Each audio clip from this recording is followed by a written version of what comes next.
Assalamualaikum warahmatullahi wabarakatuh.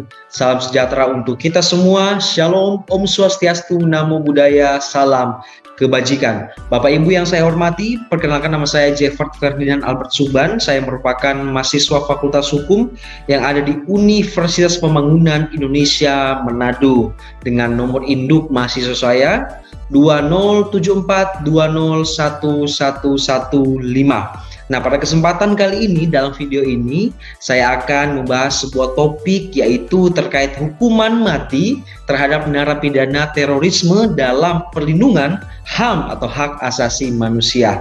Nah, video ini saya buat dalam rangka pemenuhan tugas mid semester untuk mata kuliah hukum dan hak asasi manusia. Baiklah Bapak Ibu yang saya hormati, saya akan langsung masuk pada topik pembahasan saya pada saat ini. Nah, terorisme merupakan sebuah kejahatan lintas negara dan bahkan merupakan tindak kejahatan yang sangat terorganisasi dan memiliki jaringan yang sangat-sangat luas, di mana kejahatan ini dapat mengancam kedamaian dan kenyamanan secara nasional maupun internasional. Nah, terorisme hingga hari ini sejumlah narapidana kasus terorisme seperti Aman Abdurrahman telah divonis dan ditetapkan sebagai terpidana mati berdasarkan putusan pengadilan dan dalam masa tunggu pelaksanaan dieksekusi. Nah, Undang-Undang Nomor 5 Tahun 2018 tentang perubahan dari Undang-Undang Nomor 15 Tahun 2003 dibentuk dengan berbagai pertimbangan. Dari beberapa pertimbangan tersebut muncullah hukuman mati terhadap terorisme yang berada di dalam pasal 6 Undang-Undang Nomor 5 Tahun 2018. Bapak Ibu yang saya hormati, hukuman mati menimbulkan konflik dan akan menimbulkan adanya pro dan juga kontra di setiap ahli maupun pakar hukum, para tokoh penggerak hak asasi manusia, tokoh masyarakat maupun masyarakat yang akan tetap mengendalikan pemikiran yang setuju maupun yang kurang setuju kepada lembaga-lembaga yang berwenang terhadap hukuman mati karena alasan yang logis dan juga rasional. Nah, konflik terhadap hukuman mati tersebut, kelompok yang kontra sangat menentang jika hukuman mati tetap diberlakukan serta masih digunakan karena dianggap melanggar HAM atau hak asasi manusia itu sendiri.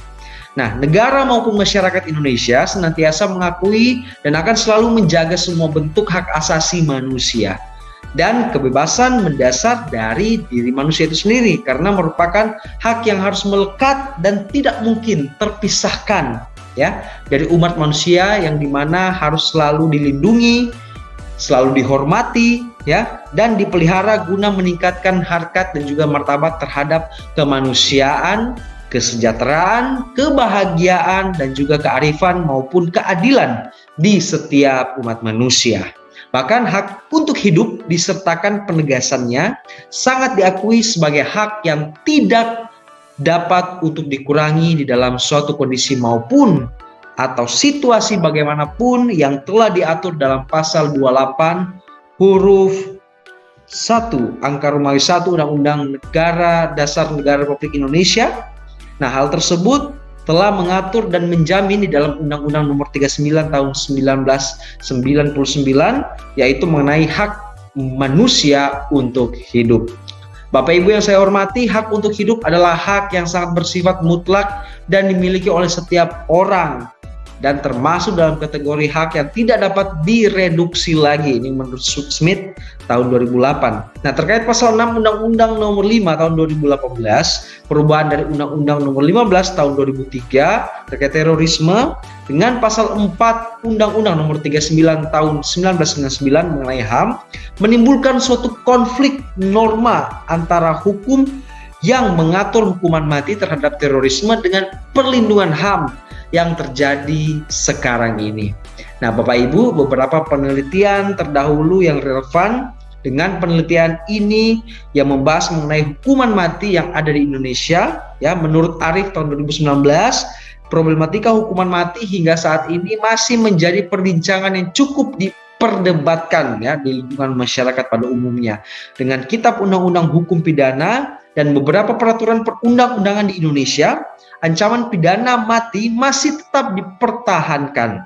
Sedangkan para aktivis HAM mengkritik mengenai peraturan ini, mengkritik keras terkait peraturan ini. Oleh karenanya, dirancanglah undang-undang pidana baru yang dimana memberikan kompromi bagi terpidana hukuman mati, terkecuali bagi pelaku kejahatan yang dianggap luar biasa. Nah, pada penelitian selanjutnya menjelaskan penjatuhan pidana mati di Indonesia dan juga kacamata hak asasi manusia. Nah, menelaah mengenai kontradiksi hukuman mati di Indonesia dipandang dari aspek hak asasi manusia, agama, dan para ahli hukum.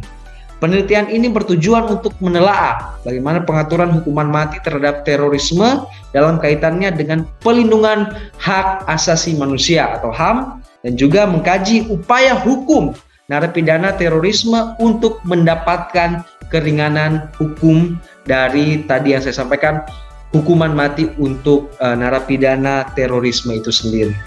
Ibu, cukup sekian terkait dengan materi yang dapat saya sampaikan pada saat ini, yaitu terkait dengan hukuman mati terhadap narapidana terorisme dalam perlindungan hak asasi manusia.